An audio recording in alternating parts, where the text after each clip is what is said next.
But he's actually Stefan Templeton. Stefan Templeton. Templeton. First, I want to say thank you for having us on the program, and good morning, Sierra Leone, and happy birthday, Doreen.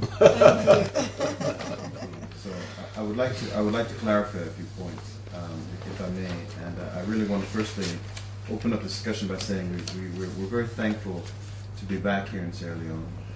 We have a long history already, about 4 years of supporting the Sierra Rutile Corporation with our equipment and our expertise.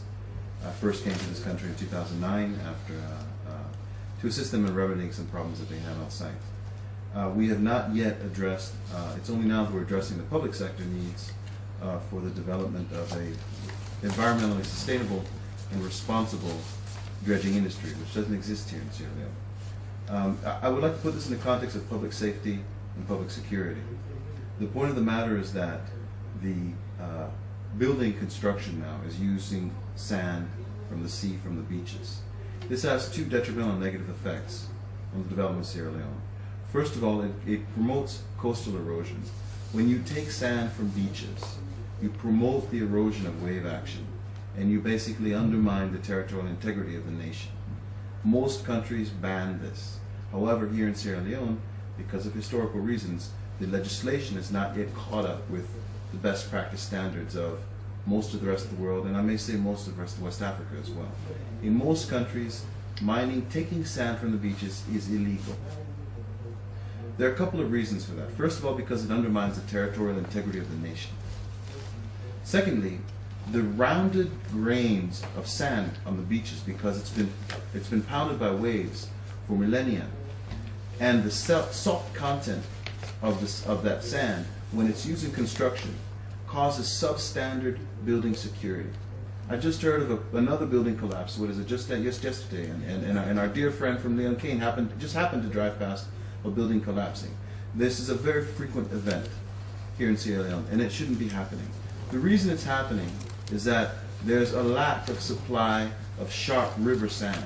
That is to say, sand which is the general international standard of sand that has a low salt content and has sharp grains so that concrete can bond to it and adhere to it. The real problem here is that because there's no proper dredging industry here, the price of sand is enormous, it's sky high. So you have this case where people mine sand in rivers by hand in a very dangerous fashion with no mechanization.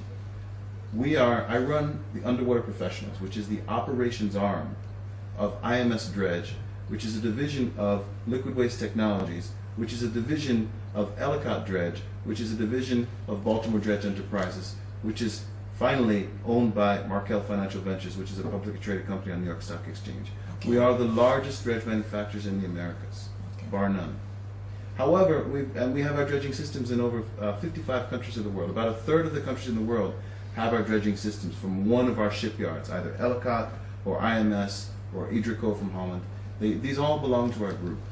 But for many historical reasons, although we've sold to the mining companies and we provided them with equipment and expertise, such as Sierra Rutile, we have not yet engaged with the public sector. I came here on the behest of Leone Cane Holdings because one of the things that we do is that through the United States Exim Bank and through the Department of Commerce and the Environmental Exports Program, we promote our technology in collaboration with local partners. Okay. And Leone Cane is one of those prospective local partners who are seeking our assistance in technology and financing in order to promote this responsible dredging industry here in Sierra Leone. Okay, talking about technologies, Yeah. I need to understand that your organization will be providing the machinery Correct. for Leone Cane. People might want to know the types of machine that you're going to assist Leone Cane in terms of ensuring that it cannot affect a fish and other things you have in the sea. Well, first of all, I would say two things. Firstly, there's a very big difference in modern hydraulic dredging systems, which are what's called closed circuit dredging. Closed circuit dredging means that from the point of suction from the pump, whether it's a riverbed or a seabed, to the place where the sand fill is, it's a closed circuit. We're not talking about the older dredging where people use clamshells and excavators to rip up the seabed, deposit all the material that floats back into the water column and raises the turbidity levels. This is a modern system that's been approved and used in 55 countries around the world, including the United States, So we're cleared by the Department of Commerce and the U.S. EPA, and as recently as in Israel, actually, where we just won a very large contract to supply machinery for the Kishon River, which is a biblically referenced river in northern Israel. We've gone through numerous environmental impact assessments throughout the world. So we know how to do this technology. We know how to implement the technology in a responsible manner.